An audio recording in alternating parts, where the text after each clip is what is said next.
Shalom saudara yang saya kasihi dalam Tuhan, salam sejahtera bagi kita semua. Terima kasih untuk semua saudara yang telah setia mengikuti channel Kristen ini. Teruslah dukung channel ini agar dapat menjadi berkat bagi banyak orang. Sebelum lanjut video ini, jangan lupa untuk menekan tombol like, subscribe, dan komen, serta tekan tanda lonceng agar saudara mendapat pemberitahuan video-video terbaru dari channel Kristen ini. Selamat mengikuti doa. Mari sebelum kita mendengarkan dan merenungkan firman Tuhan pada hari ini, mari kita bersatu hati, kita akan berdoa. Bapa di surga, Bapa yang kami panggil di dalam nama Tuhan Yesus Kristus, terima kasih buat kesempatan yang masih Engkau berikan bagi kami anak-anak-Mu. Kami ada saat ini semua oleh karena anugerah-Mu. Kembali lagi kami datang di hadapan-Mu Tuhan. Kami akan mendengarkan firman-Mu. Berikanlah kami hikmat-Mu agar kami boleh mengerti setiap firman yang akan kami dengar. Di dalam nama Tuhan Yesus kami berdoa. Amin. Renungan firman Tuhan hari ini berjudul Bertekunlah dalam iman dan kehidupan. Puji Tuhan, saudaraku yang saya kasih dalam Tuhan, saat ini kita akan belajar dua hal. Yang pertama yakni bertekun dalam iman, dan yang kedua adalah bertekun dalam kehidupan. Bertekun dalam iman. Kolose 1 ayat 23. Sebab itu, kamu harus bertekun dalam iman, tetap teguh dan tidak bergoncang, dan jangan mau digeser dari pengharapan Injil yang telah kamu dengar dan yang telah dikabarkan di seluruh alam di bawah langit, dan yang aku ini, Paulus, telah menjadi pelayannya. Jadi dalam ayat ini, Paulus menasehati, kamu harus bertekun dalam iman, tetap teguh dan tidak bergoncang. Jangan mau digeser dari pengharapan Injil yang telah kamu dengar dan yang telah dikabarkan di seluruh alam di bawah langit. Saudaraku yang saya kasihi dalam Tuhan, seberapa jauh kita bertekun di dalam Tuhan? Seberapa tekun kita dalam doa? Seberapa tekun kita dalam membaca firman serta merenungkan firman Tuhan? Sudahkah kita bertekun menjalankan ibadah kita? Bertekunkah kita dalam mengerjakan tugas-tugas pelayanan yang dipercayakan Tuhan kepada kita? Berbicara tentang ketekunan, mari kita belajar dari seorang Salomo. Dalam 2 Tawarik 8 ayat yang pertama sampai 8. Sepintas kalau kita perhatikan, apa yang dilakukan Salomo dalam menjalankan ibadah terlalu rumit. Ada saja korban yang harus dipersembahkan kepada Tuhan setiap hari. Ada juga yang dipersembahkan pada hari-hari khusus, seperti hari Sabat, bulan baru, hari raya, dan sebagainya. Namun meski demikian, Salomo melakukan semua itu dengan sukacita. Salomo dengan tekun dan setia menjalankan ibadahnya kepada Tuhan, tidak setengah-setengah dan tanpa keluh kesah.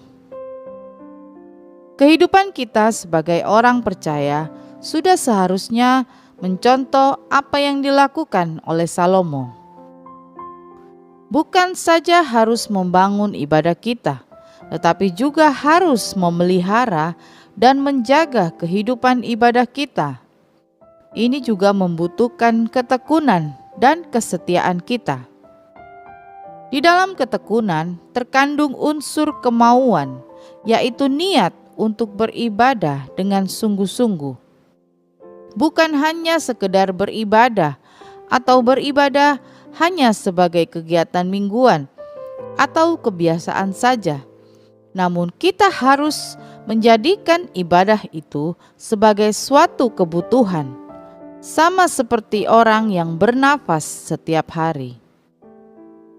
Mengapa kita harus bertekun dalam ibadah? Sebab dalam ketekunan selalu ada janji yang Tuhan sudah sediakan. Seperti dikatakan dalam Ibrani 10 ayat 36. Sebab kamu memerlukan ketekunan, supaya sesudah kamu melakukan kehendak Allah, kamu memperoleh apa yang dijanjikan itu. Jadi pada akhirnya ketekunan inilah yang menjadi salah satu kunci kesuksesan orang Kristen atau tolak ukur kekristenan kita. Firman Tuhan menegaskan bahwa apapun jeripaya yang kita lakukan untuk Tuhan tidak akan pernah sia-sia. Salomo dalam Amsalnya berkata, dalam tiap jeripaya ada keuntungan. Amsal 14 ayat 23. Kemudian yang kedua, bertekun dalam kehidupan. Ibrani 10 ayat 36.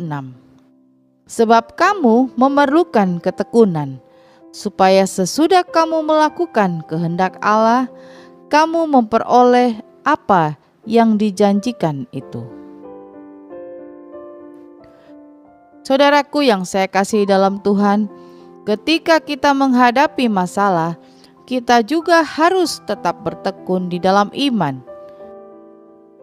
di dalam pengharapan, sambil terus percaya kepada Tuhan.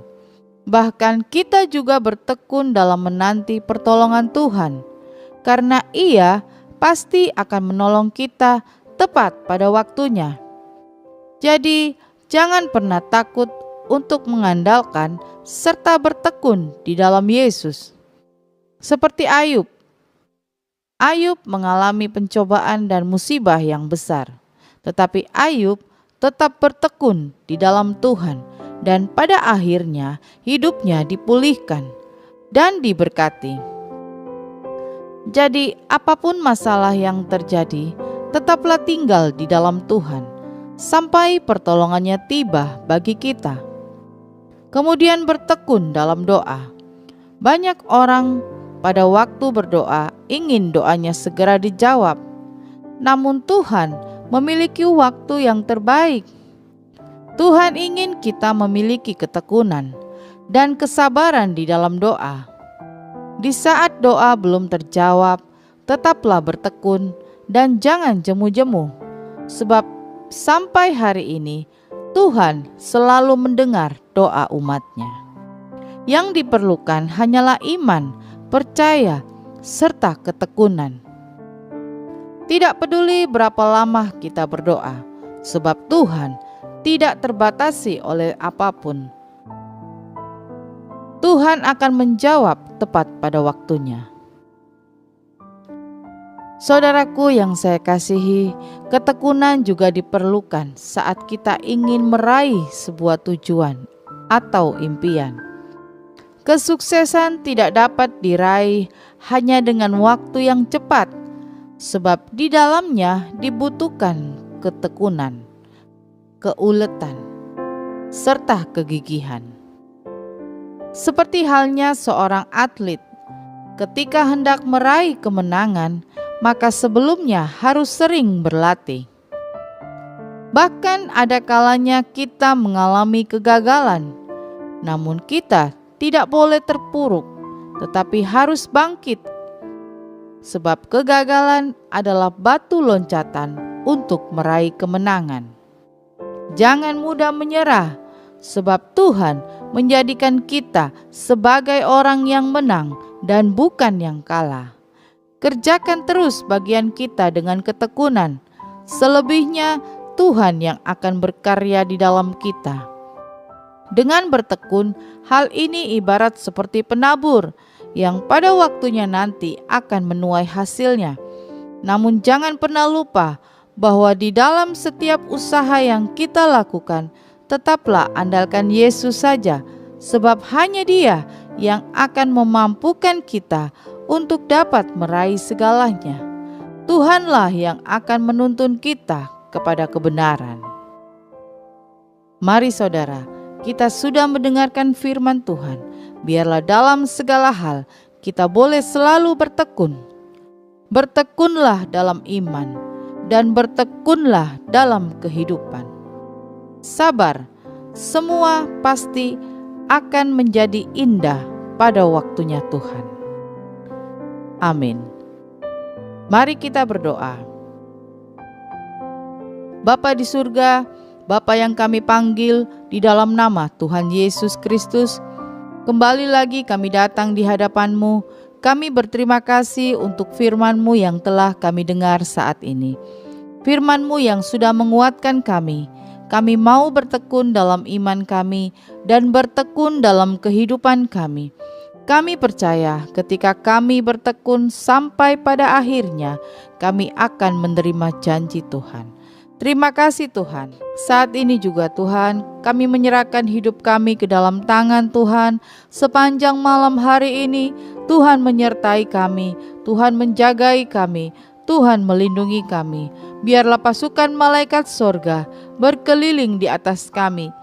Bangunkan kami besok pagi dengan tubuh yang sehat dan tidak kekurangan suatu apapun. Dan kami boleh kembali beraktivitas dengan baik. Dan kami akan gunakan tubuh ini untuk kemuliaan nama-Mu. Terima kasih Tuhan, terima kasih. Kami percaya Engkau sudah mendengarkan doa-doa kami. Kami sudah berdoa di dalam nama Tuhan Yesus Kristus. Haleluya. Amin. Puji Tuhan, kita sudah berdoa. Saya percaya kita sudah diberkati oleh Tuhan. Sampai berjumpa kembali dalam doa pagi kita besok. Selamat malam, selamat beristirahat. Tuhan Yesus memberkati.